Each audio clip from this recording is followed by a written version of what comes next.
Salve, salve galera! Bom dia para todos, bom dia especial aqui para o pessoal que está me acompanhando no presencial e um bom dia especial para você também aí que está nos acompanhando por todo o Brasil. Na nossa preparação aí, INSS na veia, hoje uma aula especial de raciocínio lógico e matemático, onde nós vamos conversar um pouquinho sobre o principal tópico do edital do seu concurso aí do INSS na disciplina de raciocínio lógico, que são as proposições. Vamos lembrar algumas coisas importantes aí, né, dos conceitos básicos sobre as proposições e ver como é que a CESP tem cobrado essas questões nas últimas provas aí para a gente poder chegar e estar dominando essas questões na banca. Não vamos zerar o conteúdo hoje, né? Mas vamos ver aí os principais itens a respeito da lógica proposicional, tá? Quero aproveitar e já deixar um convite aí para o pessoal que está assistindo a gente pelo Brasil aí na transmissão ao vivo online. Mande aí um e-mail para nós, para o e-mail sorteio@focusconcursos.com.br, focusconcursos.com.br, que ao final da aula de hoje nós estaremos sorteando para você especialmente 2 caderno de questões comentadas, caderno de questões gabaritadas do INSS, todas elas estilo CESP, para você aumentar, para você melhorar, para você turbinar aí a sua preparação. E para o pessoal aqui do presencial, para a gente também ter o nosso prêmio pela aula de hoje, né? Nós vamos estar sorteando aqui para o pessoal do presencial um caderno de direito previdenciário com resumo da principal teoria do direito previdenciário e questões também gabaritadas do direito previdenciário, tá? Então, para quem não tem, vamos estar fazendo aqui esse sorteio para o pessoal do presencial, tá? E o pessoal do online, então, a partir de agora, mande o e-mail aí para sorteio@focusconcursos.com.br dizendo eu quero participar do sorteio. E aí, no final da aula de hoje, a gente vai estar sorteando para você, então, um caderno de questões gabaritadas estilo CESP para preparação aí para o seu concurso do INSS. Vou aproveitar aqui também, já para dizer para nós aí da grande novidade do Focus. O Focus Concursos agora tem seu aplicativo. Você que está aí acompanhando a aula pelo seu computador, pela internet, você pode acompanhar também pelo aplicativo. Entra aí na sua loja onde você compra os seus aplicativos. O nosso aplicativo, por enquanto, está rodando ainda para o Android, mas você já pode procurar aí Focus Concursos na sua loja virtual de aplicativos.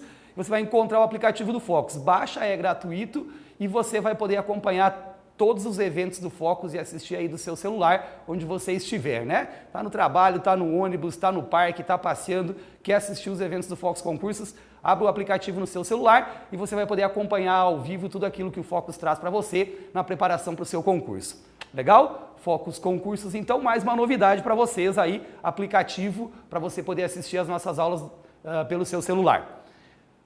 Para a nossa aula de hoje, então, basicamente, nós queremos conversar sobre a lógica proposicional. A gente começa aí com a ideia de o que são as proposições simples. A primeira questão que vem bastante forte aí nas provas da CESP é você caracterizar se aquela sentença dada é ou não é uma proposição. Então, a primeira coisa importante aí é a gente saber quando é uma proposição e quando não é uma proposição. Vamos pensar aí em 2 situações, né? É uma proposição ou não é uma proposição? A proposição é o objeto básico de estudo da lógica proposicional. Então, é extremamente importante você saber caracterizar se ela é uma proposição ou se ela não é uma proposição. Inclusive com questões que cobram exatamente isso, né? Então, quando é uma proposição, o que é que nós definimos como sendo uma sentença que a gente vai classificar como uma proposição? Grave aí. Proposição é uma sentença declarativa que pode ser julgada como verdadeira ou falsa. Portanto, ela tem que ser uma declaração, ela tem que ter sentido completo e você vai poder dizer se ela é verdadeira ou falsa. Uma das 2 coisas, nunca as 2 ao mesmo tempo, tá? Então, ela ou é só verdadeira ou é só falsa. Não pode ser verdadeira e falsa ao mesmo tempo. Vou te dar um exemplo aí de uma proposição. Então é uma afirmação, uma declaração que você pode julgar como verdadeira ou falsa, certo? Eu digo para você assim, Brasília é a capital do Brasil. Uma sentença declarativa, eu estou afirmando isso, e isso você pode dizer se é verdadeiro ou se é falso. Nesse caso nós temos uma proposição verdadeira, porque Brasília é a capital do Brasil, certo? Geralmente as proposições, elas têm a seguinte estrutura de escrita, né? De linguagem. Uma proposição, ela vai ter sempre um sujeito que deve ser um sujeito claro, mais um verbo, o verbo é o que caracteriza basicamente o fato de ser uma proposição, mais um complemento. Aí vem o complemento da informação na sentença. Então, se a frase dada possui essa característica, principalmente com atenção para o verbo, tá? Que vai indicar a ação que você vai poder julgar daí, mas tem essa característica, né? Essa estrutura. Apresenta um sujeito, um verbo e um complemento, basicamente ela é uma proposição, tá? Via de regra isso funciona, salvo aí algumas exceções. Para a gente conhecer, para ficar bem claro, quando é que nós temos uma sentença ou uma frase, né, que não é uma proposição? Aí a gente vai poder classificar elas de algumas formas, tá? Não serão proposições as sentenças interrogativas. Tudo aquilo que aparecer na forma de pergunta não é proposição. Então, tem ali no final o ponto de interrogação, você já sabe que isso não é uma proposição. Vou corrigir isso aqui. Sentenças interrogativas não são proposições. Sentenças exclamativas também não são proposições. Sentenças exclamativas, então apareceu o ponto de exclamação no final da sentença, não é uma proposição. Sentenças imperativas, ordens, também não são proposições. E sentenças abertas não são proposições. Exemplo de cada uma delas aí. Pergunto para você, você gosta de pizza? É uma pergunta, é uma interrogação, então isso não é uma proposição. Que dia maravilhoso! Uma sentença exclamativa, ela exprime uma emoção, um sentimento que não pode ser julgado como verdadeiro ou falso, então sentenças exclamativas não serão proposições. Sentenças imperativas, ordens, né? Vai estudar agora. Vai estudar agora, uma ordem, você não vai classificar ela como uma proposição, porque uma ordem não pode ser classificada como verdadeira ou falsa. Sentenças abertas são aquelas onde o sujeito não fica claro. Geralmente, nas escritas em língua portuguesa, é quando o sujeito aparece na terceira pessoa. Tá? É algo que vai dizer assim, ele é o melhor jogador de futebol do mundo. Ele quem? Né? Enquanto você não souber determinar, não souber de quem é a pessoa a quem você está se referindo, não dá para você classificar se ela é uma sentença verdadeira ou falsa.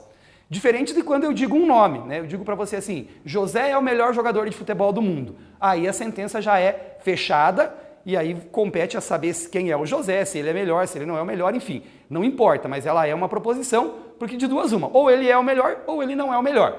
Agora se eu digo ele é o melhor jogador de futebol do mundo, ele quem? Como você não conhece a pessoa, não sabe determinar quem é ele, isso vai ser uma sentença aberta. As sentenças abertas aparecem também na matemática, todas aquelas sentenças que apresentam incógnitas, né? Sem saber o valor da letra, nas expressões matemáticas, por exemplo, uma equação do primeiro grau, x mais 5 igual a 7. Se você não souber o valor do x, você não pode dizer se essa sentença é verdadeira ou falsa. Então, as sentenças que apresentam incógnitas também são sentenças abertas e aí não serão proposições, tá? Então, para ser uma proposição, tem que ser uma sentença que você possa classificar como verdadeira ou falsa, tá? Não podendo classificar, ou vai ser uma interrogação, uma exclamação, ou uma sentença imperativa, ou uma sentença aberta, e aí essas todas não serão proposições, certo?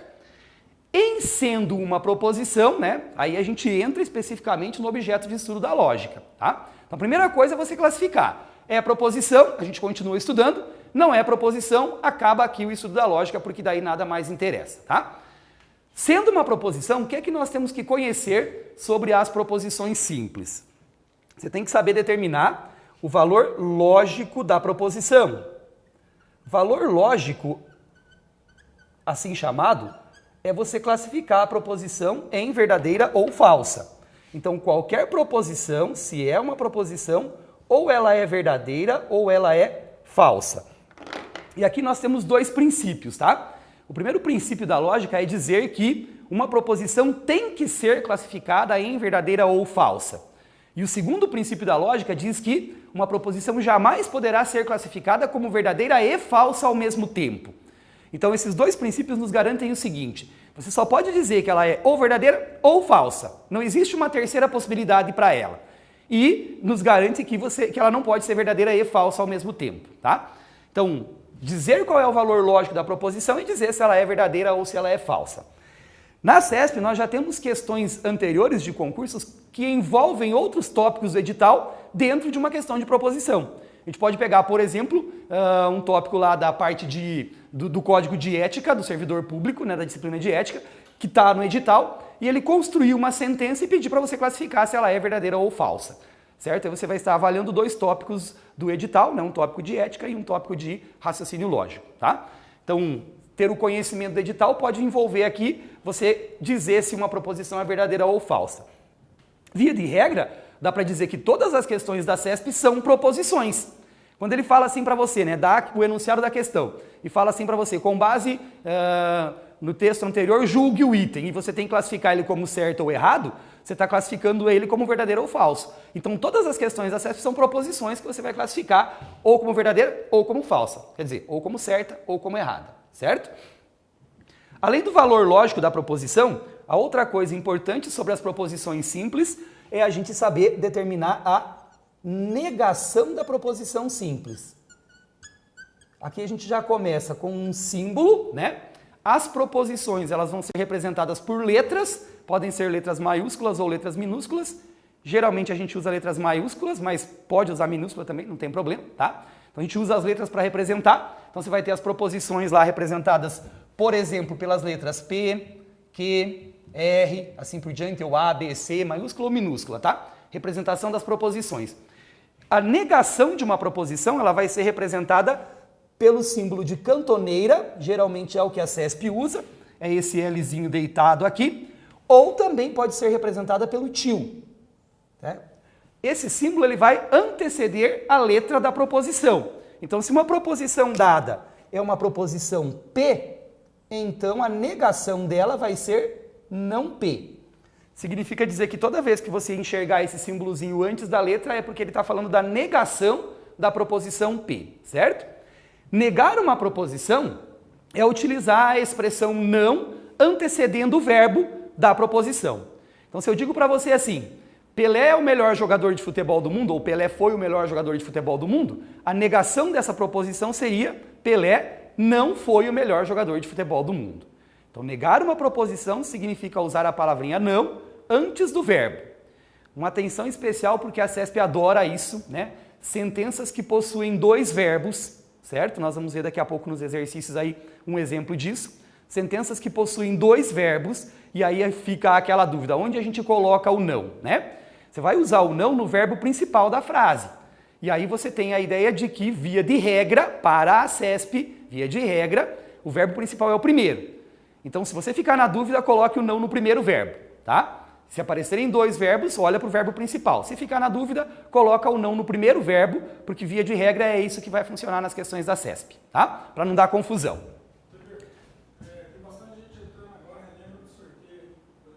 Legal, o Honório aqui tá pedindo para a gente lembrar aqui um pouquinho do sorteio, para quem chegou agora e está começando a acompanhar a nossa aula nesse iniciozinho, né? Nós vamos sortear hoje para você aí 2 cadernos em PDF de questões estilo CESP, somente questões estilo CESP, gabaritadas para melhorar a sua preparação aí para o seu concurso do INSS. Se você quer participar do sorteio, mande agora para nós um e-mail aí para o e-mail sorteio@foxconcursos.com.br dizendo eu quero participar do sorteio, eu quero o caderno de questões do INSS. E aí a gente vai mandar para aquela pessoa que for sorteada no final da aula de hoje, em PDF, um caderno de questões gabaritadas para a preparação do INSS, questões todas elas estilo CESP, tá? Então manda aí o seu e-mail se você quer participar, se você quer receber aí na sua casa em PDF o caderno de questões gabaritadas. Valeu?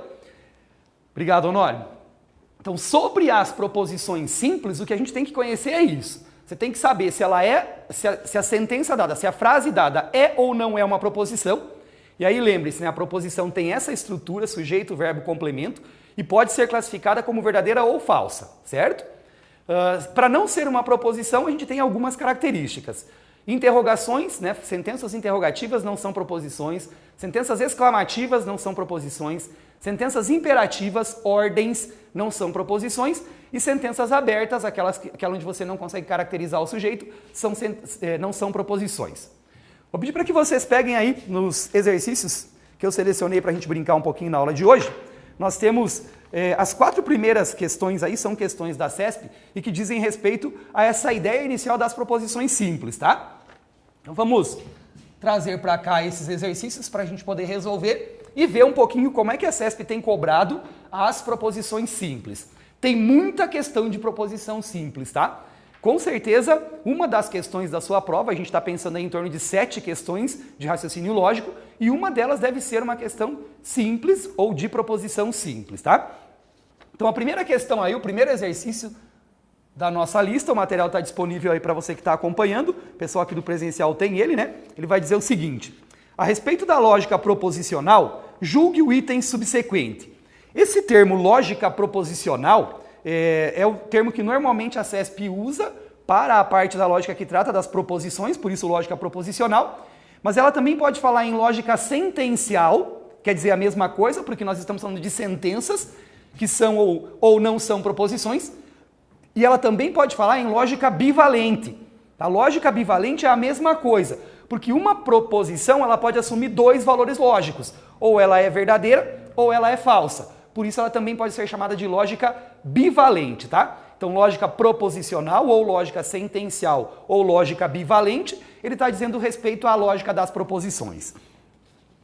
A sentença daí diz o seguinte: a proposição: no Brasil, 20% dos acidentes de trânsito ocorrem com indivíduos que consumiram bebida alcoólica. É uma proposição simples, certo ou errado, né?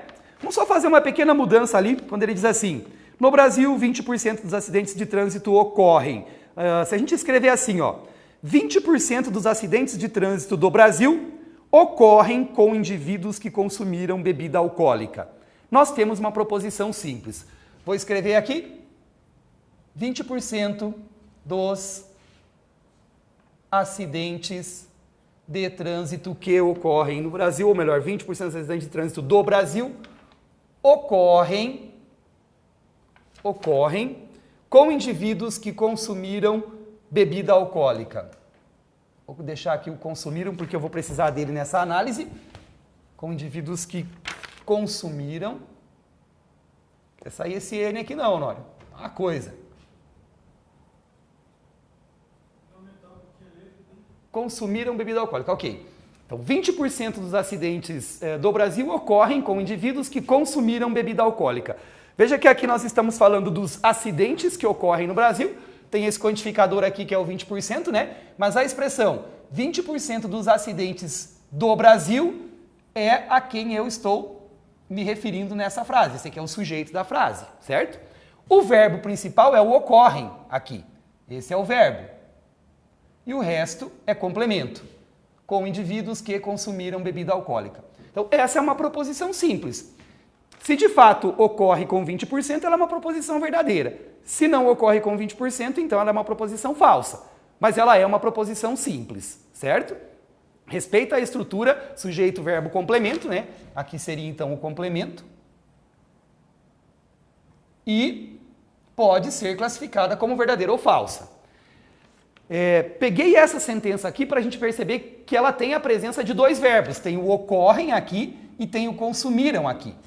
Então, a sentença ela diz respeito à ocorrência de acidentes no Brasil. E o consumiram bebida alcoólica, o verbo consumir é uma característica dos indivíduos que sofrem os acidentes. A sentença ela não está falando sobre os indivíduos que sofrem os acidentes, ele sim sobre os acidentes. Então, o verbo principal aqui é o ocorrem, que é o primeiro verbo da sentença. A negação dessa sentença seria 20% dos acidentes do Brasil não ocorrem com indivíduos que consumiram bebida alcoólica, tá? Então, só para citar aí um pouquinho dessa questão da negação da proposição simples. Mas a questão pergunta, isso é ou não é uma proposição simples? Ela afirma, é uma proposição simples. Portanto, a questão número 1 está certa. A marca aí, certo, porque essa é uma proposição simples. Questão número 2. Questão número 2 te dá a frase: quanto subiu o percentual de mulheres assalariadas nos últimos 10 anos? Não pode ser considerada uma proposição. Veja, a frase dada é uma sentença interrogativa. Se ela é uma sentença interrogativa, então ela não é uma proposição. Como a sentença disse, não pode ser considerada uma proposição, o exercício número 2 está certo, assim como o exercício número 1. certo? Porque ele disse que não pode ser considerado uma proposição, ok? Tranquilo essa, né? Toda vez que for sentença interrogativa, você não tem uma proposição. Exercício número 3, também CESP, simplesinho. A frase, que dia maravilhoso, consiste em uma proposição, objeto de estudo da lógica bivalente. Veja, a frase que dia maravilhoso é uma sentença exclamativa. Ela expressa a forma com que uma pessoa está vendo o dia. O dia ser ou não ser maravilhoso depende de como você está sentindo o dia nesse momento. É um sentimento, é uma emoção da pessoa. E isso não pode ser classificado como verdadeiro ou falso. Como ela é uma sentença exclamativa, ela não é uma proposição. Portanto, o exercício número 3, aí, ou a questão número 3, é uma questão errada, porque não consiste em uma proposição. Logo, errado o exercício número 3. Questão número 4, também para a gente classificar e entender um pouquinho dessa parte das proposições simples, ela vai dizer o seguinte: as proposições são frases que podem ser julgadas como verdadeiras, V, ou falsas, F, mas não como V e F simultaneamente. Legal, a gente já falou sobre isso, né?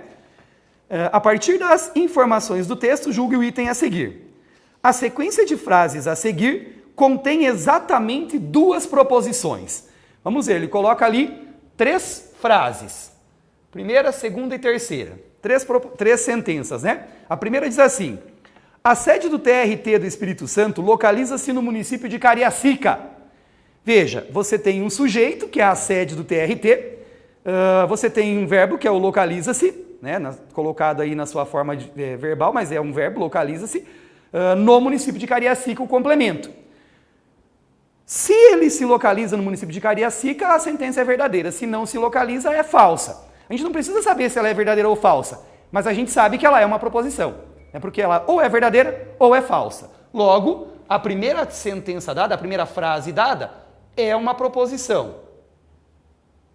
Ok? A segunda, por que existem juízes substitutos? É uma sentença interrogativa, a gente já viu que sentenças interrogativas não são proposições. Logo, a segunda não é uma proposição. A terceira, ele é um advogado talentoso. Aqui nós temos o exemplo de uma sentença aberta. Veja, o sujeito está na terceira pessoa. Ele quem? Se a questão tivesse dito, João é um advogado talentoso, daí ela seria uma sentença fechada. Independente de saber quem é o João, se ele é um advogado talentoso, seria verdadeira. Se ele não é um advogado talentoso, seria falsa. E eu poderia dizer que é uma proposição. Agora, como ele não se refere a quem, né? Sujeito na terceira pessoa, caracteriza uma sentença aberta. E sentença aberta não é proposição. Por quê? Porque sem saber quem é ele, eu não posso dizer se ela é uma sentença verdadeira ou falsa. Portanto, sentença aberta, a terceira sentença, não é uma proposição.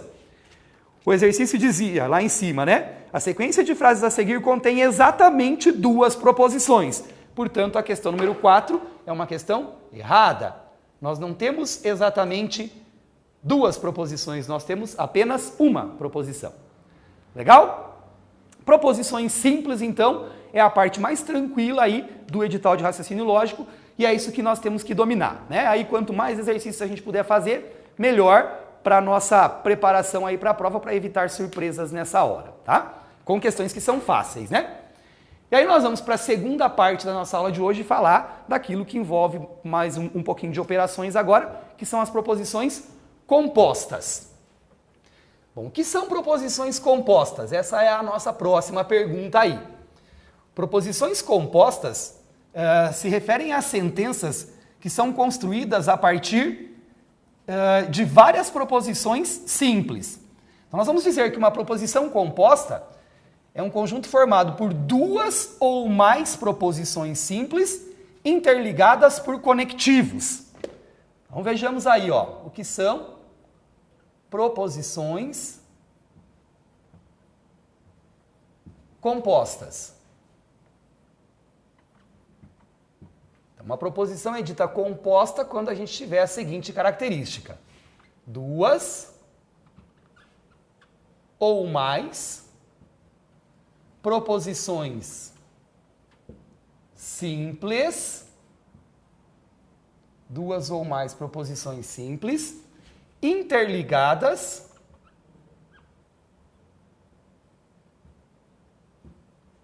por, e aí vem uma palavrinha nova, conectivos. Esses conectivos a gente precisa dominar, você precisa conhecer quem são os conectivos, tá? Então, duas ou mais proposições simples interligadas por conectivos, tá? Quem são os conectivos, né, nessa hora? Vou vir para cá, muda aí para nós, Honório. Porque se a gente não conhecer os conectivos, não dá para a gente saber se aquilo é ou não é uma proposição composta. Então, sobre os conectivos que vão caracterizar, né, que vão nos dar a característica de uma proposição composta, a gente precisa conhecer quem são eles e como eles aparecem. Então, vou fazer um resuminho aqui numa tabelinha para nós dos conectivos, lembrando quem são eles, tá? Vamos trazer aqui quem é o conectivo, quais são os conectivos possíveis, né? Quais são os símbolos dele, ou quem é o símbolo desse conectivo, como fica a escrita desse conectivo e qual é o nome da operação lógica que a gente usa para isso. Quero lembrar aqui que geralmente a CESP dá pelo menos uma das questões onde ele fornece basicamente um resumo da lógica. E aí essas informações elas podem ser dadas no enunciado do exercício, tá? A respeito da lógica proposicional, lembrando que ele faz todo um resumo, que é um texto grande que acompanha a questão, e ele vai te lembrar um pouquinho destas coisas, tá? Para quem estudou, isso ajuda, porque se você esquecer alguma coisa, o texto está ali como referência. Para quem não estudou, isso atrapalha, porque a pessoa não vai nem saber do que está falando, né? Como a gente está estudando, esse texto fornecido na questão vai ajudar a gente a resolver ou a lembrar algumas coisas importantes da lógica, tá? Bom, nós temos 5 conectivos. Lembrando que a gente já falou da negação, né? Que a negação também é uma operação lógica, porém ela é dada sobre uma proposição simples, e aí mais pra frente a gente vai falar um pouquinho na nossa segunda aula sobre a operação de negação das proposições compostas, tá? Então não vou falar agora sobre a negação. Quais os conectivos que nós podemos ter? São 5 conectivos. Eu posso interligar duas ou mais proposições simples por meio dos seguintes conectivos.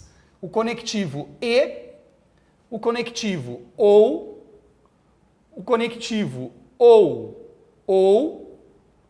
o conectivo se então e o conectivo se e somente se. Então são 5 conectivos: e, ou, se então e se e somente se. O conectivo ele vai servir para você interligar, ele vai servir como elemento de ligação entre as duas proposições simples, ou mais, tá? Então como é que isso se apresenta em simbologia? É a segunda coisa que a gente precisa conhecer. Os símbolos da lógica vão ser usados nas sentenças escritas na forma da linguagem lógica. O conectivo e é dado por um Vzinho de cabeça para baixo. Isso significa e. Toda vez que aparecer esse símbolo, é um conectivo e. O ou é um V normal, Vzinho normal. O conectivo ou vai ser representado pelo símbolo Vzinho normal com um traço embaixo, né, sublinhado. O se então é uma seta simples, da esquerda para a direita, e o se e somente se é uma seta dupla. Então estes são os símbolos que nós vamos ter para representar os conectivos. E aí é importante que a gente conheça a linguagem sendo utilizada na forma de simbologia, né? Então quando eu escrevo para você assim, uma expressão do tipo P, Vzinho de cabeça para baixo, que, eu estou me referindo a uma proposição composta, onde eu estou interligando as proposições simples P e Q. Então cada proposição simples vai ser representada por uma letra, e o conectivo aqui é um E. Tá? Então, escrito em linguagem lógica, aparece assim. Em linguagem de texto, né, escrita em língua portuguesa, nós vamos ter uma sentença que eu posso exemplificar da seguinte forma. Está chovendo e não vou na sua casa. Isso é uma proposição composta. Uma proposição simples, está chovendo, e uma outra proposição simples, não vou na sua casa. As duas interligadas pelo conectivo e. Está chovendo e não vou na sua casa. Certo? Então, o que é uma proposição composta? Uma proposição composta é uma nova proposição formada por duas ou mais proposições simples interligadas por conectivos. E aí a interligação ou a ligação só poderá ser feita por meio de um destes 5 conectivos, tá? Visto aí os símbolos, as escritas, via de regra, vão se apresentar da seguinte forma. A escrita das proposições com o conectivo E vão trazer a primeira proposição e, como conectivo, a segunda proposição.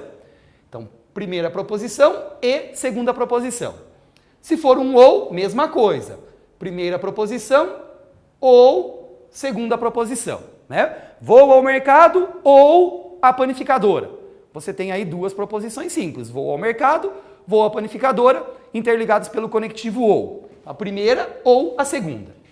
Já o ou apresenta aquela forma onde nós queremos ser unicamente alternativos exclusivos, né? Ou é uma coisa ou é outra coisa. Aí você enfatiza isso. Não pode ser as duas ao mesmo tempo. Logo, um ou vai aparecer assim, ó. Ou a primeira ou a segunda proposição. O ou antecede a primeira e antecede a segunda. Ou vou ao mercado ou vou à panificadora. E aí eu estou dizendo que eu vou em um deles apenas. Ou em um ou em outro, tá? Então o ou dá essa ideia de exclusividade para uma das 2 possibilidades que eu tenho interligadas pelo conectivo ou. O se, então, vai aparecer escrito da seguinte forma.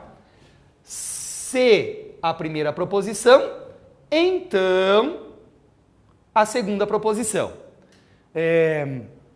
Exemplo disso, se está chovendo, então existem nuvens no céu nesse momento.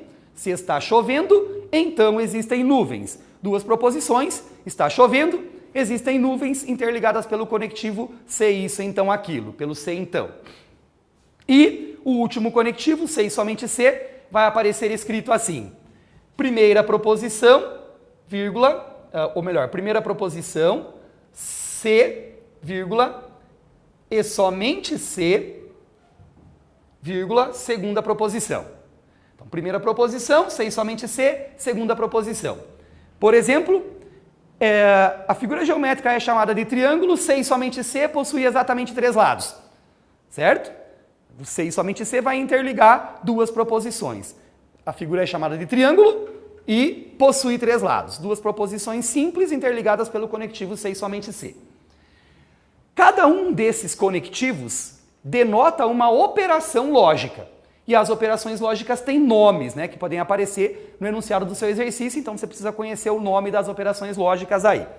Quando a gente usa o conectivo e, nós estamos fazendo uma operação lógica chamada conjunção. Esse é o nome da operação lógica e que você liga 2 proposições simples por meio do conectivo e, ou através do conectivo e, certo? Conjunção. Se você está usando o conectivo ou, você está fazendo uma disjunção. Então, conjunção é o e, disjunção é o ou. O ou, a gente chama de disjunção exclusiva. Então, uma disjunção exclusiva é quando eu uso o ou isso ou aquilo. Denota a exclusividade, ou é uma coisa ou é a outra coisa, nunca as duas ao mesmo tempo, tá? O se, então, é o que nós chamamos de operação condicional. Condicional. E o se e somente se é o que nós chamamos de bicondicional.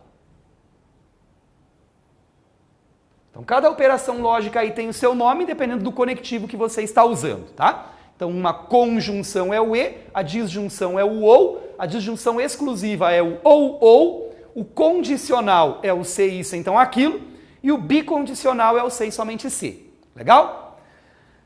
Via de regra, a gente identifica através dessas características. Porém, detalhe importante, CESP é CESP. A gente sabe disso, a gente que está fazendo questões já da CESP há um bom tempo, sabe que eles não vão ficar só aqui no básico, tá? Então, algumas outras coisas que aparecem na escrita podem caracterizar essas operações lógicas das proposições compostas. E aí eu quero destacar a seguinte ideia, olha só. Quando a gente usa o conectivo e, ele fica bem claro, e aí tá ali, pronto, acabou. É uma conjunção e tá claro isso. Porém, ao invés do e, para a conjunção, pode ser utilizado também a expressão mas. Isso, mas aquilo. Geralmente a gente usa o mas quando a ideia seguinte é contrária à primeira, né? Você coloca uma restrição, a segunda coloca uma restrição à primeira, ou é uma ideia diferente, contrária, aí você usa o mas, certo? Para a lógica, esse mas, ele vai ter o som de e. Então você tem lá, está chovendo, mas vou na sua casa. É a mesma coisa que dizer está chovendo e vou na sua casa. Logicamente falando, você troca o mas pelo e, tá? E em algumas situações, quando nós temos um encadeamento de es na construção, alguns deles podem ser substituídos por vírgula, tá? Então, caso mais raro, porém o uso de vírgulas também podem denotar o uso do conectivo e, tá? Está chovendo, vírgula, vou na sua casa e vou me molhar. São 3 proposições simples interligadas pelo conectivo e. Agora o e do meio não apareceu, ele foi trocado pela vírgula. Está chovendo e vou na sua casa e vou me molhar, certo? 3 conectivos e, ou melhor, 3 proposições, 2 conectivos e. O primeiro foi trocado pela vírgula por causa dessa ideia de sequência de afirmações ali. Então a vírgula pode substituir o e também, tá? No ou e no ou exclusivo a gente não tem essa característica. Porém a CESP pode usar o ou exclusivo misturando os dois. Então esteja atento, principalmente quando a gente falar em tabela verdade, a gente vai caracterizar cada um deles, né? O ou e o ou exclusivo. E aí, para você estar atento na questão da CESP, se quando ele fala em ou, ele está falando da disjunção, e se principalmente quando ele fala no ou, se o ou é a disjunção ou é a disjunção exclusiva, tá? Isso vem pela característica do próprio enunciado do exercício depois. E a outra dica importante vem no se então. O se então é o que tem o maior leque de escritas possíveis aí. Ele pode aparecer escrito na forma tradicional, que é se isso, então aquilo, porém pode aparecer escrito com uma série de outras formas de sentenças que eu vou enunciar aqui pra gente. O uso da expressão pois denota um se então. Isso, pois, aquilo. É a mesma coisa que dizer se isso, então aquilo, certo? O então, só o então, sem o se. Isso, então aquilo. Ele suprimiu o se. Só o se, sem o então, usando a vírgula. Se geralmente usando vírgula depois. Se isso, vírgula, aquilo. E ele não coloca o então. Também vai ser um se então. O portanto. Isso, portanto, aquilo. É a mesma coisa que se isso, então aquilo. A palavrinha implica. Se ele usar a palavrinha implica, ele está falando num condicional. Isso implica naquilo. É a mesma coisa que dizer se isso, então aquilo. Tá? E as palavrinhas necessário ou necessária, necessário e suficiente. Se ele falar que isso é necessário para aquilo, é a mesma coisa que dizer se aquilo, então isso. Cuidado porque a palavrinha necessário, ela troca a ordem, tá? Eu já vou explicar isso melhor. E o suficiente também. Isso é suficiente para aquilo. É um se isso, então aquilo. Vou abrir um parêntese sobre essas duas palavrinhas aqui, o necessário e o suficiente. Traz para cá, Honório, para mim um pouquinho. Porque aqui a gente tem um detalhe importante. Quando nós falamos no condicional, nós estamos falando de condições. Toda vez que eu escrevo uma sentença composta CP, então que, né, e em linguagem simbólica ela fica escrita assim, CP, então que, a primeira é chamada de antecedente, a segunda é chamada de consequente, tá? Se isso acontecer, então aquilo acontece. É o que nós estamos falando. Mas ambas são condições. A primeira é chamada de condição suficiente para a segunda. Suficiente para que? A segunda é chamada de condição necessária para a primeira. Necessária para P. Quando eu falo num condicional, A primeira implica na segunda. Se a primeira, então a segunda. A primeira, portanto, a segunda. Fica tudo na ordem, sempre, tá? Porém, se ele usar as palavrinhas suficiente e necessário, você tem que dominar isso aqui. A primeira é suficiente para a segunda.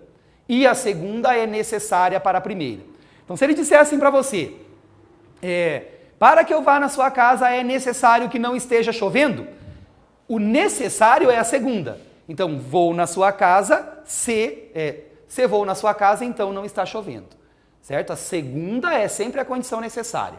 E se ele usar a palavrinha suficiente, é a primeira. Então, aqui você pode ter uma troca de ordem. São mais raras as questões que usam as expressões necessário o suficiente, mas CESP é CESP e a gente tem que dominar isso, tá? É a única situação onde você tem que tomar um cuidado, porque se ele usar a palavrinha necessário, você tem que inverter a escrita. Necessário é a do fim, não a do começo, né? Se isso é necessário para aquilo, o aquilo é o começo e o isso é o fim, porque o necessário tem que estar no fim, ok? Tudo bem, meninas? Legal. Para você que está acompanhando aí a nossa aula, se ficar alguma dúvida, aproveita aí o nosso saque, manda a sua dúvida para nós, que depois da aula eu vou estar respondendo para você por meio de e-mail aí, através do saque, beleza? Vistas estas ideias de como é que nós construímos as proposições compostas, a gente precisa entender agora que assim, construir a proposição composta significa construir uma sentença que tem várias sentenças simples interligadas pelos conectivos. Agora, como é que a gente julga uma proposição composta? A proposição simples a gente já sabe, ou ela é verdadeira ou ela é falsa. Agora, uma proposição composta, ela pode ser julgada de várias maneiras. E aí, para estabelecer o valor lógico de uma proposição composta, dizer se a proposição composta é verdadeira ou falsa, a gente precisa dominar o conceito ou os conceitos de tabela verdade. E aí a gente vai aí para o último tópico, então, da nossa aula de hoje, que são as tabelas verdades, tá? A gente começa aí com a tabela verdade das operações lógicas. Cada uma dessas 5 operações lógicas possui a sua tabela verdade. E aí eu preciso dizer que se a gente quer ter sucesso em uma prova de raciocínio lógico, a gente tem que conhecer e tem que saber de cor, e de trás para frente, de frente para trás, do meio para cima, do meio para baixo, enfim, em qualquer ordem, a gente tem que saber de cor essas tabelas verdades, tá? Cada uma das 5 tabelas verdades, para cada um dos operadores lógicos, a gente tem que dominar. Então vamos verificar aí como é que funcionam as 5 tabelas verdades para os operadores lógicos. Depois a gente vai brincar um pouquinho com umas tabelas verdades mais complexas. Tabelas verdade para os operadores lógicos. A tabela verdade é quem vai ajudar você a dizer se a proposição composta é verdadeira ou falsa, tá? A gente começa com a seguinte ideia, ó.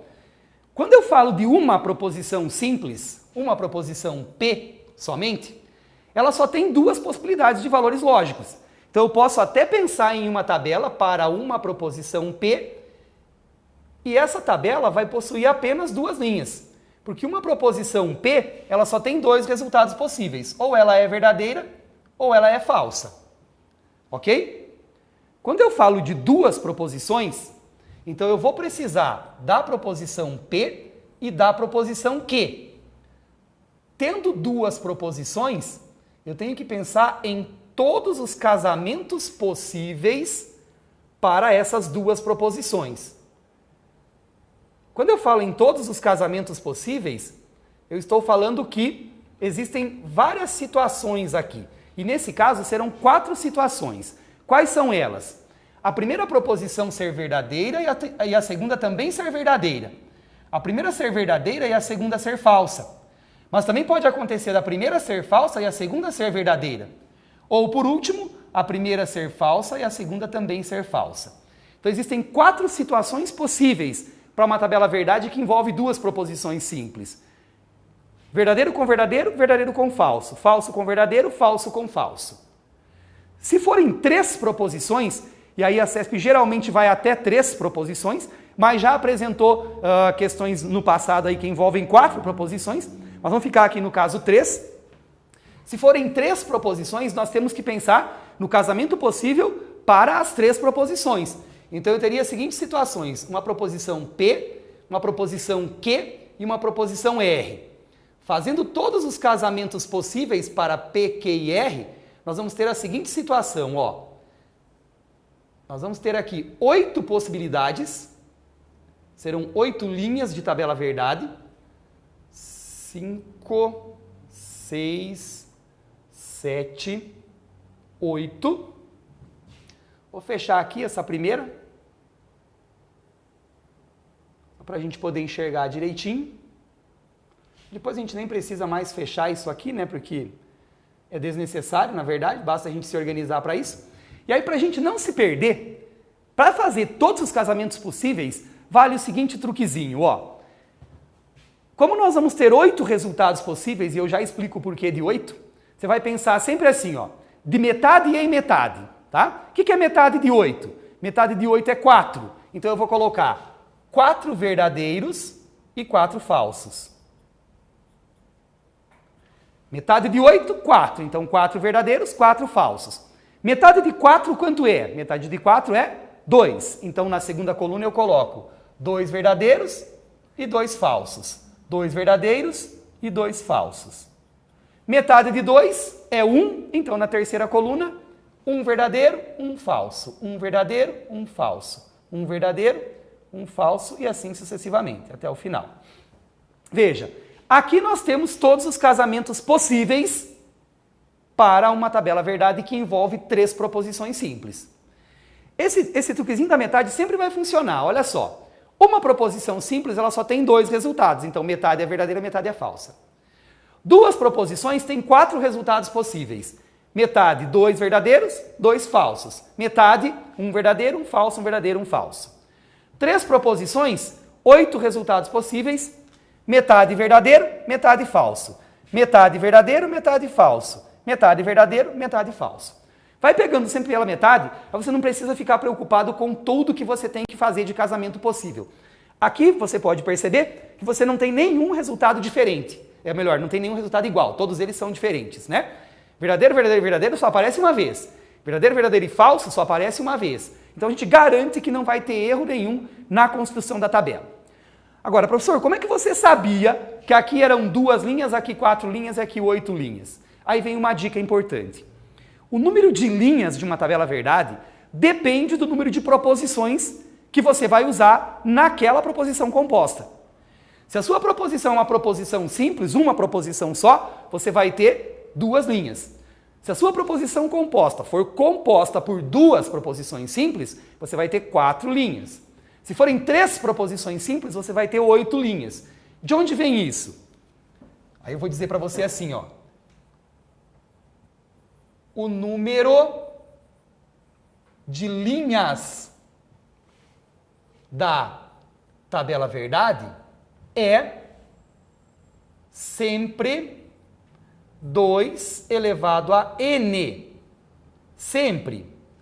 Onde esse n é o número de proposições simples que você tem. Então esse é um cálculo fácil de ser feito. Se eu tenho uma proposição, eu faço 2 elevado a 1. 2 elevado a 1 é 2, 2 linhas. Se eu tenho 2 proposições, eu faço 2 elevado a 2. 2 elevado a 2, 2 vezes 2, 4, eu vou ter 4 linhas. Se eu tenho 3 proposições, eu faço 2 elevado a 3. 2 elevado a 3 é 2 vezes 2 vezes 2, que dá 8. 8 linhas. Se fossem 4 proposições, 1, 2, 3, 4 proposições, eu teria 2 elevado a 4. 2 elevado a 4 é 2 vezes 2 vezes 2 vezes 2, 16 linhas de tabela verdade. Então eu teria PQRS, 16 linhas de tabela verdade. Já falei que a CESP já cobrou 4 proposições, é uma tabela verdade relativamente grande, demora para fazer na hora da prova, né? Então 16 linhas, 8 verdadeiras, 8 falsas, depois 4 verdadeiras, 4 falsas e assim por diante, tá? Segue a mesma regrinha para a construção. Isso nos dá a base de uma tabela verdade. A partir da base da tabela verdade, a gente precisa agora conhecer quais são as regras de quando isso vai dar verdadeiro e de quando isso vai dar falso. E aí a gente vai para as tabelas verdades das operações lógicas. Nós vamos construir uma tabela verdade para cada uma delas. Vou separar isso aqui da seguinte forma, ó. Vamos separar aqui nós vamos precisar de 5 tabelas verdades, sempre envolvendo 2 proposições. Então, nós temos a seguinte situação, né? Primeiro eu quero a tabela verdade da conjunção, vou colocar ela aqui. E a tabela verdade da conjunção, ela é uma conjunção entre 2 proposições simples. Então, nós vamos falar da seguinte situação, ó. Eu tenho uma proposição P, eu tenho uma proposição Q, e eu quero a tabela verdade da proposição composta P e Q. Lembre-se que a conjunção é o E e o símbolozinho é o Vzinho de cabeça para baixo, certo? Então, tem uma proposição P, tem uma proposição Q, são 2 proposições simples, e eu quero o valor lógico do P e Q. Como são 2 proposições simples, nós vamos ter 4 linhas de tabela verdade. 1, 2, 3, 4 linhas. Vou fechar aqui para ficar bonitinho. Proposição P, simples, proposição Q e a proposição composta P e Q. A regra da tabela verdade do E vai dizer o seguinte: um E, e é isso que você tem que gravar, tá? Um E só é verdadeiro se as 2 proposições forem verdadeiras. Vamos lembrar um pouquinho aqui, ó, que nós temos na construção da tabela verdade a seguinte ideia: metade é verdadeira, metade é falsa. Metade é verdadeira, metade é falsa. Verdadeiro, falso. Então, como eu disse para você, um E só é verdadeiro se as 2 proposições forem verdadeiras. Então, quando as 2 forem verdadeiras, o E vai ser verdadeiro. Nas outras situações, todas o E vai ser falso. Falso aqui e falso aqui. O que isso significa? Se a primeira proposição for verdadeira e a segunda for verdadeira, o E vai ser verdadeiro também. Se a primeira for verdadeira e a segunda for falsa, o E vai ser falso. Se a primeira for falsa e a segunda for verdadeira, o E vai ser falso. Se as 2 forem falsas, o E vai ser falso. O que você tem que gravar então? Um E só é verdadeiro quando as 2 forem verdadeiras. Nas outras situações, ele é sempre falso, tá? Segunda operação, a operação de disjunção. Lembrando aí que a operação de disjunção é o OU, e o símbolo do OU é o Vzinho. Nós vamos ter a base da tabela verdade, que é a mesma, né? Você tem uma proposição P, você tem uma proposição Q, 2 proposições simples. Você vai construir uma proposição composta P ou Q. Então, se eu sei o valor lógico de P, se eu sei o valor lógico de Q, como é que fica o valor lógico de P ou Q? Eu tenho que pensar em todos os resultados possíveis. Então, a nossa tabelinha aqui, como ela tem 2 proposições simples, a gente já viu aqui, né? Quando são 2 proposições simples, são 4 linhas. Então, eu vou ter aqui do mesmo jeito 1, 2, 3, 4 linhas.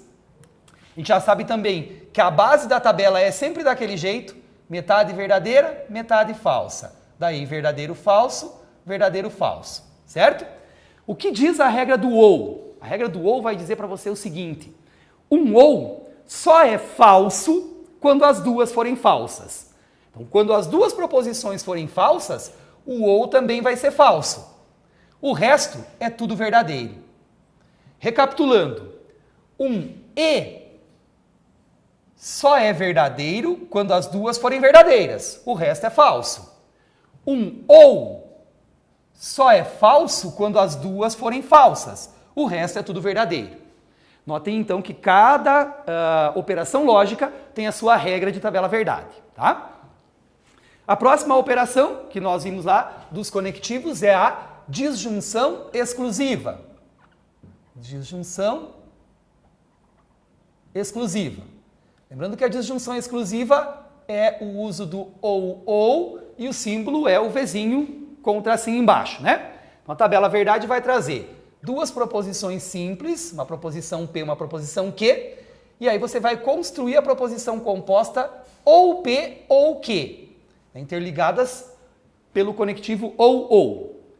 Como são 2 proposições simples, da mesma forma você vai ter 4 linhas de tabela verdade, 1, 2, 3, 4 linhas de tabela verdade. A base da tabela sempre a mesma, verdadeiro, metade verdadeira, metade falsa. Depois, verdadeiro, falso. O que diz a regra do OU? Um ou exclusivo, né, o ou, só é verdadeiro quando apenas uma for verdadeira. Nas outras situações ele é falso. Então o ou só é verdadeiro quando apenas uma for verdadeira. Veja, aqui eu tenho apenas uma verdadeira, né? Primeira verdadeira, segunda falsa, vai ser verdadeiro. Aqui nessa linha eu também tenho apenas uma verdadeira. A primeira é falsa, a segunda é verdadeira. Então aqui vai ser verdadeiro. Já na primeira linha, as duas são verdadeiras, então não pode. Aqui é falso. Na quarta linha, as duas são falsas. Também não pode. Aqui é falso. Então, um ou exclusivo só vai ser verdadeiro quando apenas uma for verdadeira. Nas outras situações, ele é falso. Ok? Essa é a regra do ou exclusivo. Aqui vem os resultados possíveis para o ou. A próxima operação é a conjunção, o condicional. A operação de condicional, que é o se isso, então aquilo, cujo símbolozinho é a seta simples, né? Vai nos dar, na mesma base de tabela verdade, uma proposição simples P, uma proposição simples Q, e aí a proposição composta CP, então Q, e a gente vai analisar estes resultados agora. Então, como é que fica uma proposição composta quando eu ligo as duas proposições simples usando o condicional? Se isso, então aquilo. Então, eu tenho duas proposições simples, eu vou construir a proposição composta na forma se isso, então aquilo. As proposições simples, da mesma forma de antes, né? Metade verdadeira, metade falsa. Verdadeiro e falso, verdadeiro e falso. Gente, esse começo aqui é que nem missa, tá? Começa sempre igual, né? Metade verdadeira, metade falsa. Verdadeiro, falso, verdadeiro, falso. Sempre do mesmo jeito. É a regra da composta depois que muda. Então ela vai mudando de acordo com cada operação. Você tem que saber todas elas. O condicional vai dizer o seguinte. Um condicional só vai ser falso quando a primeira for verdadeira e a segunda for falsa. Essa aqui, para a gente gravar, é a que mais cai em prova, tá? O que mais cai em prova é o condicional. E aí, para a gente gravar, essa é a regra da Vera Fischer. Quando a Vera Fischer aparece, você tem uma falsidade acontecendo. Não estou falando nenhuma apologia, tá, gente? Só é para você gravar, ó. Quando aparece V e F, lembra da Vera Fischer? Você tem o resultado falso. O resto é tudo verdadeiro. Resumindo, um condicional só é falso quando a primeira for verdadeira e a segunda for falsa. O resto é sempre verdadeiro, tá? Então, apareceu o VF, o condicional é falso. O resto é verdadeiro. E aí, a última operação lógica, o bicondicional, é a última tabelinha que você tem que saber de cor. O bicondicional nada mais é do que o condicional de ida e volta.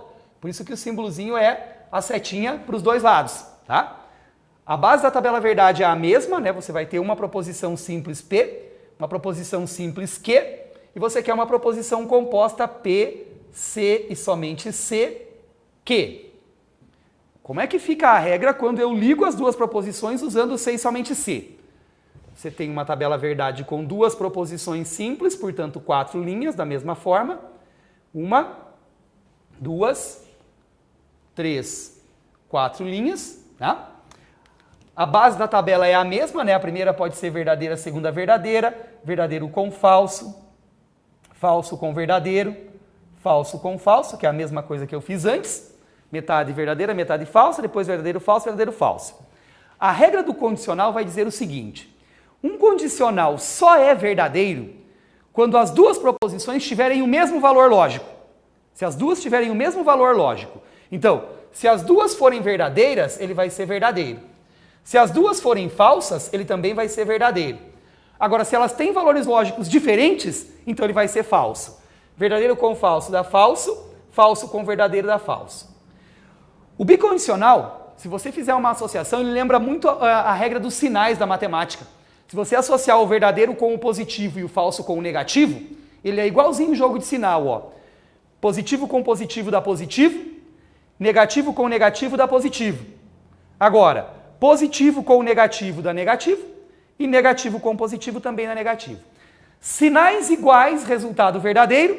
Sinais iguais, resultado verdadeiro. Sinais diferentes, resultado falso. Então, bicondicional é igual ao jogo de sinal na matemática, tá? verdadeiro com verdadeiro ou falso com falso vai dar verdadeiro, e quando eles forem diferentes vai dar falso. De posse dessas informações, e aí eu volto a dizer, não tem como você resolver uma questão CESP de proposição composta se você não souber as tabelas verdades, certo? No nosso edital tem lá um tópico chamado tautologia. O que é uma tautologia? Tautologia é uma tabela verdade onde todos os resultados da operação são verdadeiros. Veja que aqui eu fiz 5 tabelas verdades, nenhuma delas é uma tautologia, tá? Porque para ser tautologia, o resultado tem que dar tudo verdadeiro, o resultado final aqui, tudo verdadeiro. Aqui não deu tudo verdadeiro, por causa desse elemento aqui, ó, isso não é uma tautologia, não é tautologia, não é tautologia, não é tautologia. Tautologia é quando dá tudo V no final, ok? Como é que eu vou fazer isso? Eu tenho que saber as regras das operações para construir a tabela verdade. Então você precisa saber isso aqui de cor, tá? Vai chegar na hora da prova, ele pode até te dar algumas informações, mas isso aqui é domínio seu. Então tem que dominar essas 5 tabelinhas aqui. Se você não decorou isso ainda, tá na hora de decorar, ok? Vamos ver como são as questões aí das operações com proposições compostas, e aí pegando as questões estilo CESP que mais aparecem, tá? Lembrando ainda que aqui a gente vai ter questões onde você tem que dizer se ela é ou se ela não é uma proposição composta. Cuidado com isso, é só texto. Não tem que fazer tabela nenhuma, é só para dizer se é ou se não é uma proposição composta, tá? A gente vai ter questões onde você tem que construir a tabela verdade para comparar resultados finais da tabela verdade, para dizer se é ou se não é uma tautologia. Então tem horas em que você tem que construir a tabela verdade. E você vai ter situações onde você julga o valor lógico da proposição composta usando as regras dos conectivos, mas não precisa fazer a tabela verdade toda, tá? Basicamente esses são os 3 tipos de situações que envolvem as proposições compostas. E aí eu quero lembrar que eu vou deixar ainda 2 tópicos para a gente trabalhar que são extremamente importantes, que são os tópicos de negação das proposições compostas e das equivalências das proposições compostas, né? Questões da CESP que com certeza vão aparecer na nossa prova do INSS. Ele vai perguntar ou uma negação ou uma equivalência lógica. Isso a gente vai tratar na próxima aula daí, tá? No nosso próximo encontro. Muito bem. Olhando aí para as nossas questões, então, nós já resolvemos do exercício 1 até o exercício 4. E aí, antes de começar o exercício, eu quero lembrar de novo você que está acompanhando aí a nossa aula ao vivo pelo Brasil. O Fox Concursos agora tem um aplicativo que você pode rodar as aulas do Fox Concursos online no seu celular e assistir onde você estiver a qualquer momento, tendo acesso à internet. Se o seu celular roda no dispositivo Android, você já pode entrar aí na sua loja de aplicativos, pesquisar lá Fox Concursos, baixa o dispositivo, baixa o aplicativo no seu celular e você tem o Fox Concursos onde você estiver. Nós queremos estar com você, concurseiro do Brasil, em todos os lugares onde você estiver. E se você quiser, a gente vai estar aí no seu celular o tempo todo. Baixa o aplicativo, onde você estiver, você assiste às aulas do Fox Concursos. Tem muita gente aí que já pode estar assistindo a nossa aula hoje, ao vivo, pelo celular, porque ela está rodando no dispositivo, ok? Vou lembrar ainda que se você não mandou o seu e-mail, mande agora um e-mail para sorteio@foxconcursos.com.br, que no final da aula de hoje nós vamos sortear então, para você que está assistindo aí do Brasil, uma apostila com questões CESP para o INSS, todas gabaritadas para você turbinar aí a sua preparação para o seu concurso. E para o pessoal aqui do presencial, vou lembrar também, a gente tem disponível aqui um caderninho de direito previdenciário, vai ser sorteado entre vocês no final da aula de hoje. Muito bom o caderno, muito objetivo, tá? A gente sabe aí, 70 questões de previdenciário, tem que dominar essa brincadeira. O caderninho está resumido, está bem objetivo e depois tem questões gabaritadas no final também, só sobre direito previdenciário, tá? Principal matéria aí do nosso concurso. Voltando então aí para os nossos exercícios, já deu para relaxar um pouquinho, começamos aí pelo exercício número 5. Honório, diz para mim como é que está meu tempo.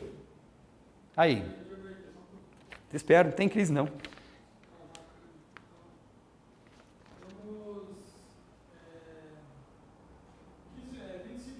Legal, 25 minutos, vamos tentar matar aí todas as questões que a gente trouxe para a aula de hoje sobre as proposições compostas.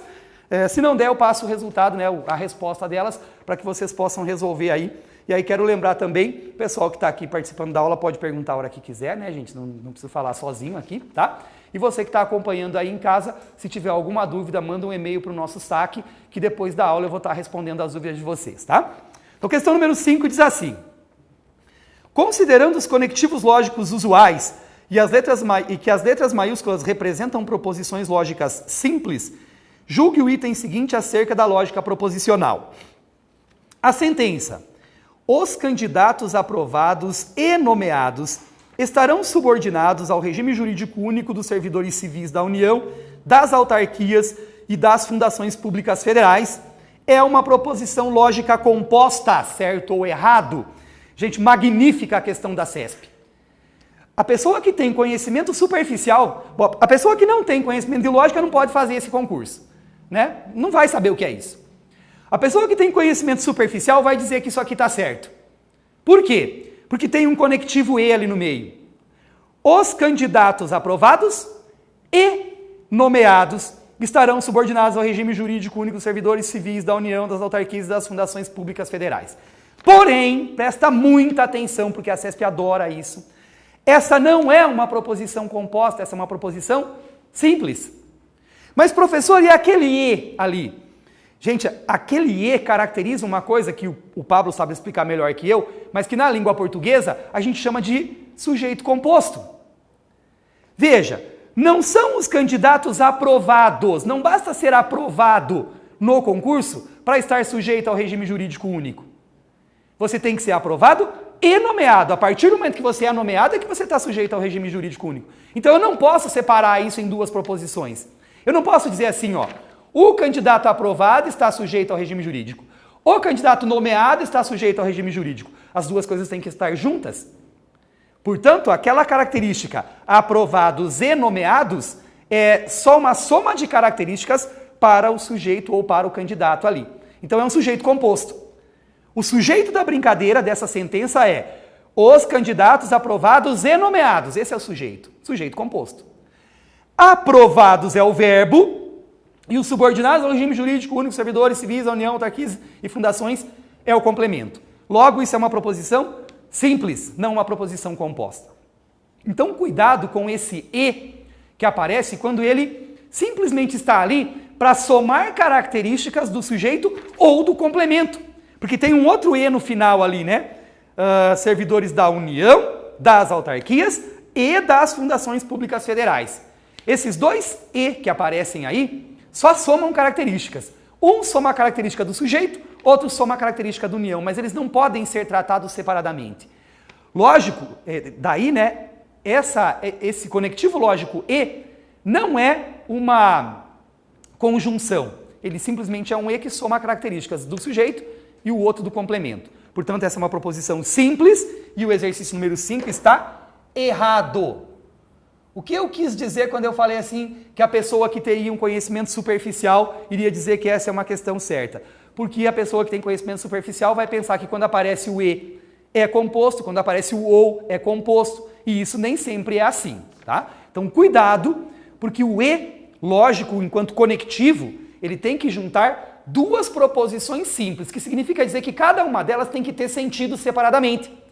Então se eu conseguisse construir duas sentenças separadas, cada uma delas podendo atribuir valor lógico, cada uma delas completa, né? Cada uma delas sendo uma sentença completa, ou verdadeira ou falsa, eu teria duas proposições simples interligadas pelo conectivo E. Nesse caso, eu não consigo separar em duas. Logo, esse E aí não é o conectivo lógico, tá? Portanto, errado exercício 5, ótima questão. Não tem cálculo, não tem conta, não tem tabela verdade, você só tem que estar atento para aquilo que está escrito.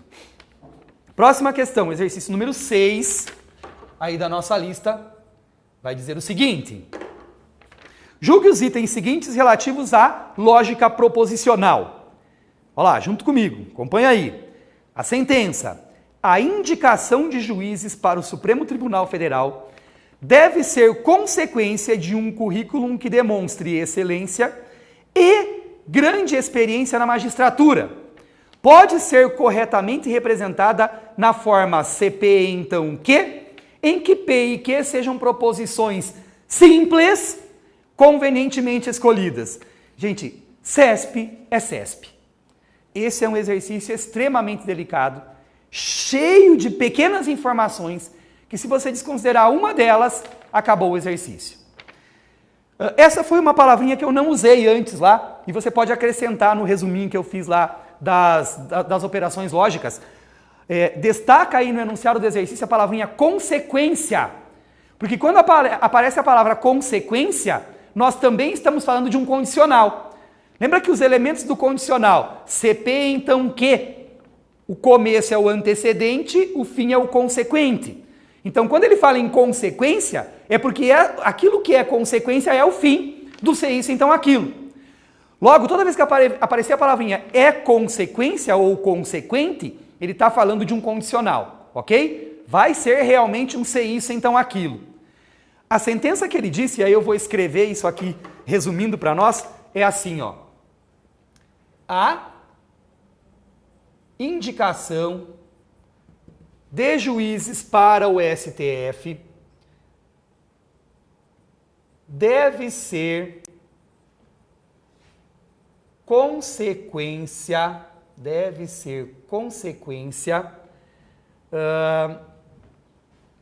de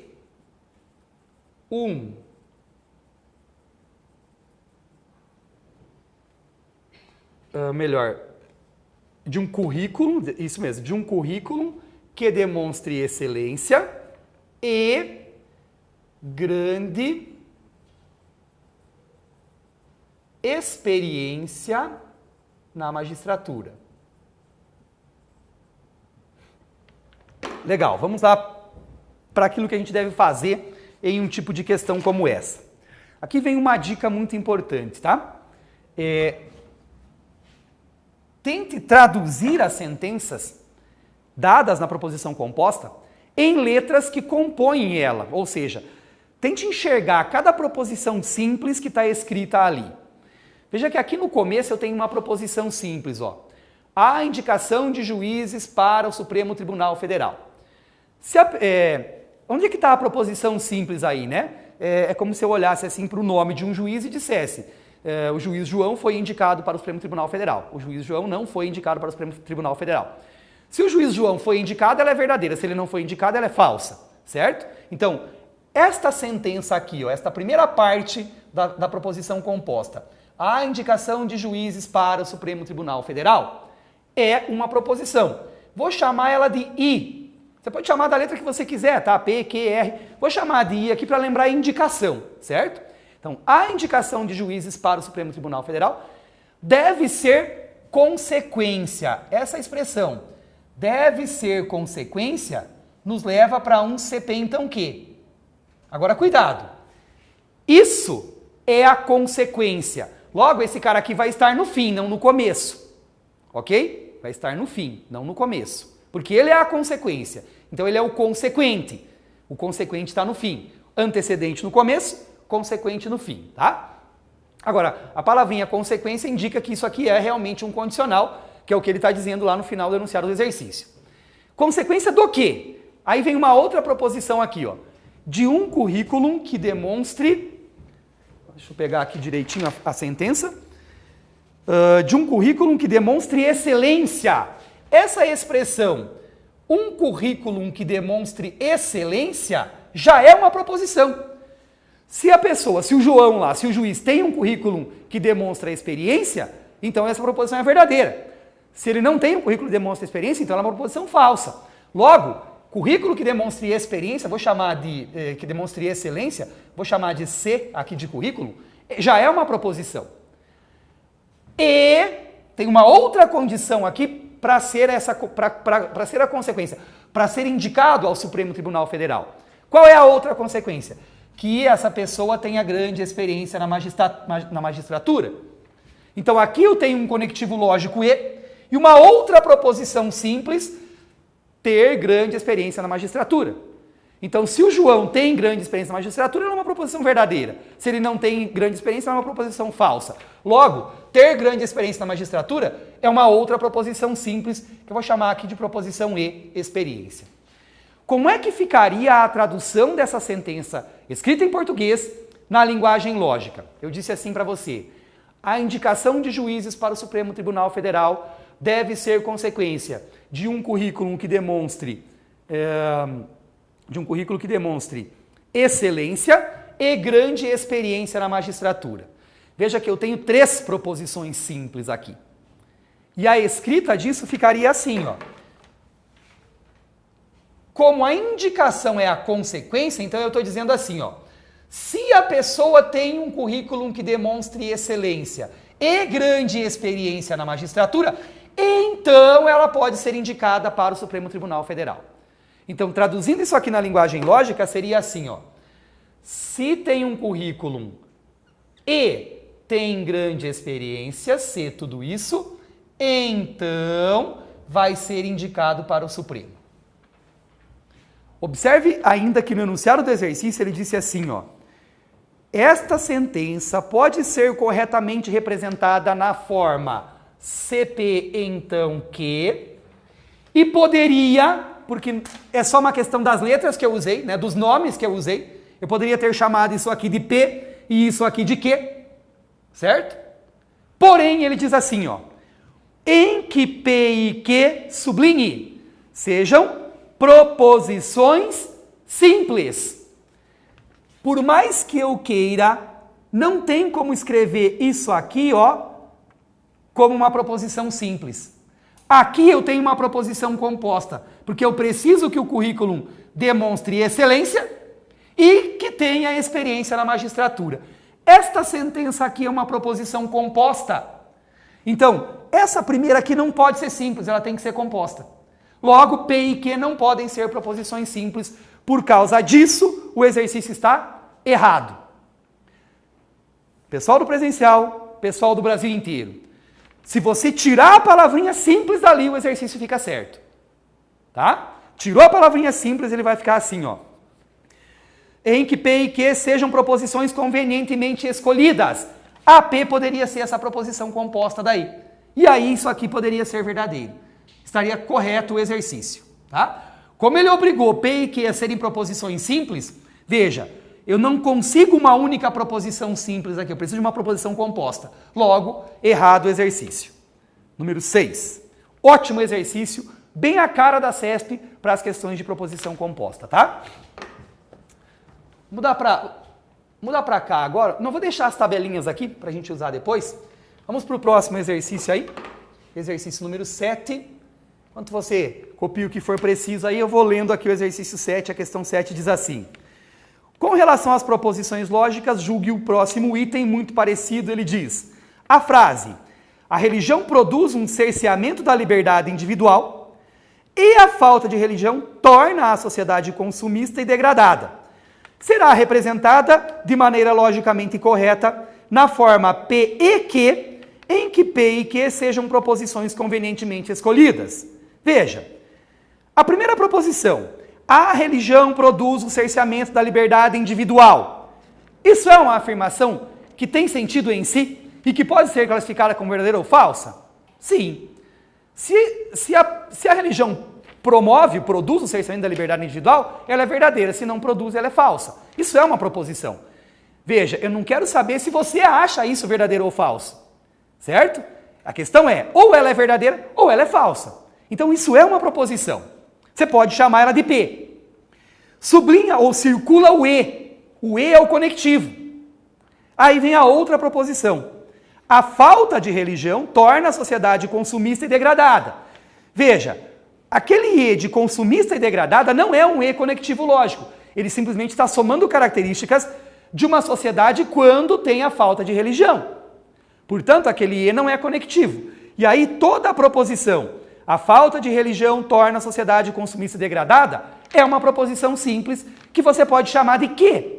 Logo, você pode escrever isso como P e Q. Proposição P, a religião produz o cerceamento da liberdade individual.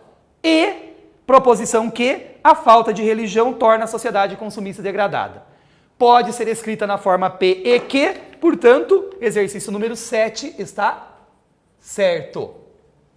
Aí você tem uma composição de duas proposições simples por meio do conectivo E. Beleza? Meninas, claro aqui? Legal, espero que você tenha entendido aí também. Vamos para a questão número 8. Com relação às proposições lógicas, julgue o próximo item. Vou apagar aqui. para a gente fazer o exercício número 8.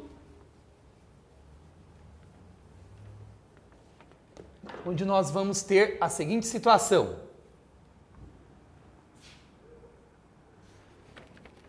Com relação à frase, o perdão e a generosidade são provas de um coração amoroso. Estará corretamente representada na forma P e Q, em que P e Q sejam proposições lógicas convenientemente escolhidas. Gente, de novo, ó. O perdão e a generosidade são provas de um coração amoroso. Destaca o verbo. O verbo é o são, ok? Circula aí o verbo. O perdão e a generosidade é um sujeito composto. Eu não posso separar isso porque a frase não disse. O perdão é prova de um coração amoroso. Ele não falou isso. Eu não posso dizer somente a generosidade é prova de um coração amoroso. As duas coisas precisam acontecer. O perdão e a generosidade são provas de um coração amoroso. Então aquele e ali não é conectivo lógico. Ele está somando duas características do sujeito. Portanto, você tem um sujeito composto ali. Se é um sujeito composto, então aquele e não é conectivo lógico. E essa não é uma proposição composta por meio do conectivo e.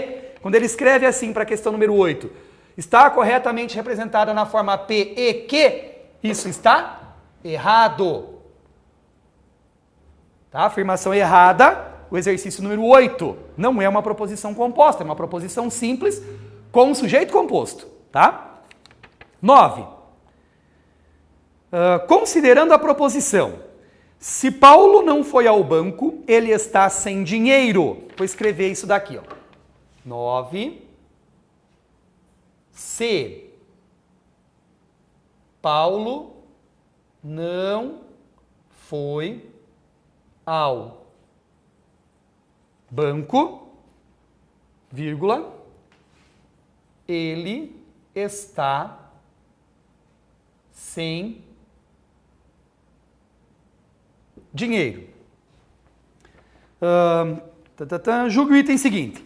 Se as proposições Paulo está sem dinheiro, Paulo está sem dinheiro, e Paulo foi ao banco, Paulo foi ao banco, duas proposições simples, né? Forem falsas, atenção, olha aqui, ó. A proposição Paulo está sem dinheiro, o enunciado do exercício está afirmando para você que esta é uma proposição falsa. Ele está afirmando isso para você. E a proposição Paulo foi ao banco também é uma proposição falsa. Ele disse isso. Se as proposições Paulo está sem dinheiro e Paulo foi ao banco forem falsas, portanto, ambas são proposições falsas, então a proposição considerada, essa aqui em cima, será verdadeira. Atenção, gente, vamos trocar isso daqui por letras, tá?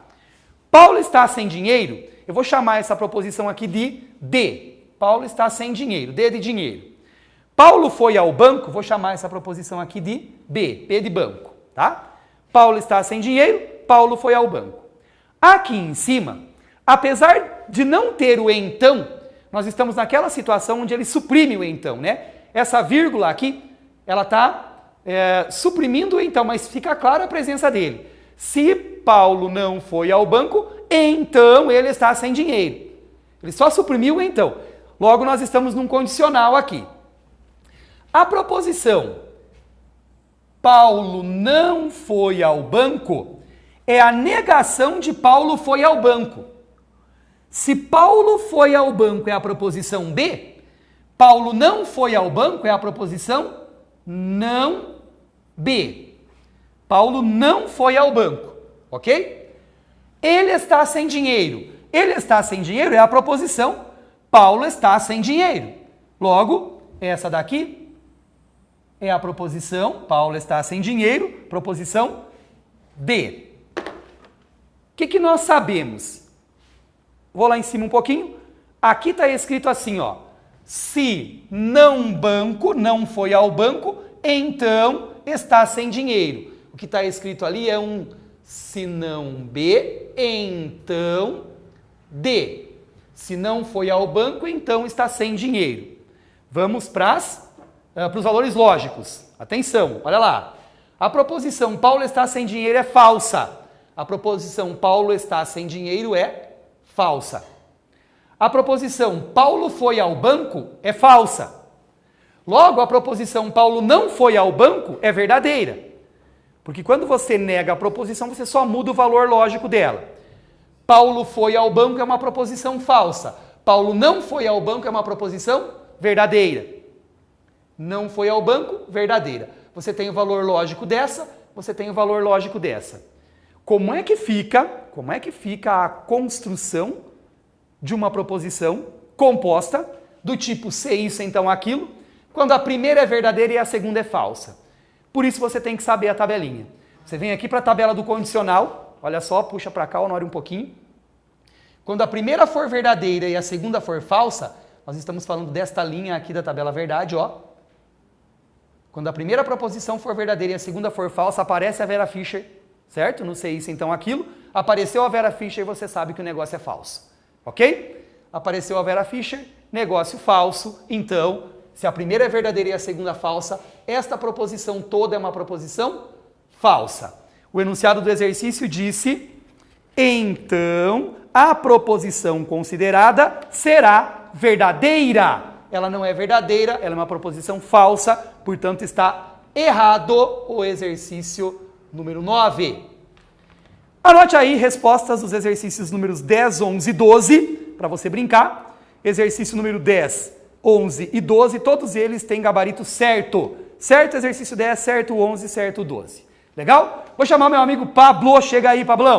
Professor Pablo, língua portuguesa, o cara da língua portuguesa do Brasil. Eu vou falar bem perto de você por causa do microfone aqui. Pega Chega o áudio aí. aí, Honório.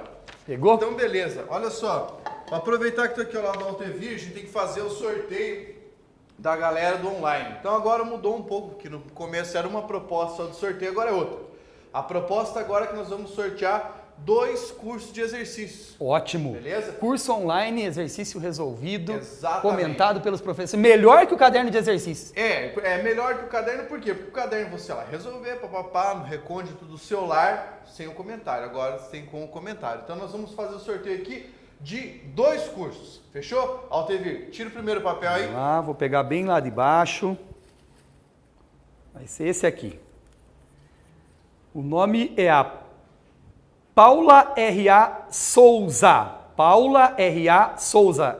Paula, ó, um beijo pra você. O pessoal vai entrar em contato contigo, em contato conosco também.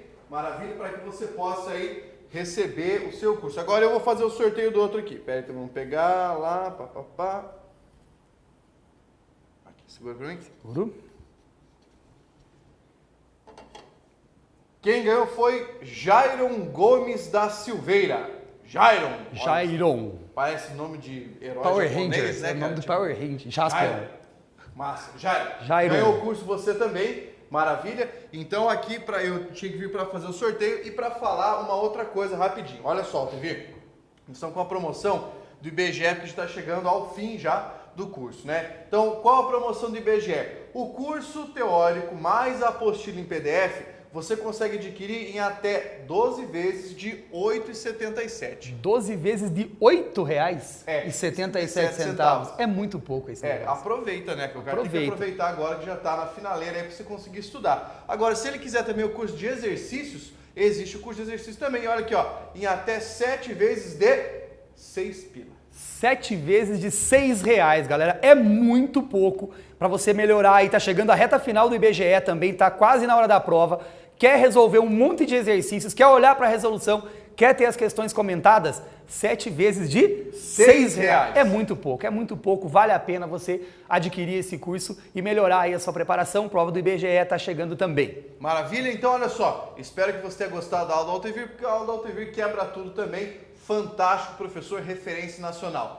Fique ligado aí por causa dos nossos eventos, você sempre vai ter aí uma aula ou outra, daqui uns dias tem aula de novo, né? Daqui uns dias tem mais uma, a gente vai falar sobre as equivalências e sobre as negações das proposições compostas. Maravilha, então até o próximo evento. Para encerrar, você sabe, para passar tem que ser... Focus!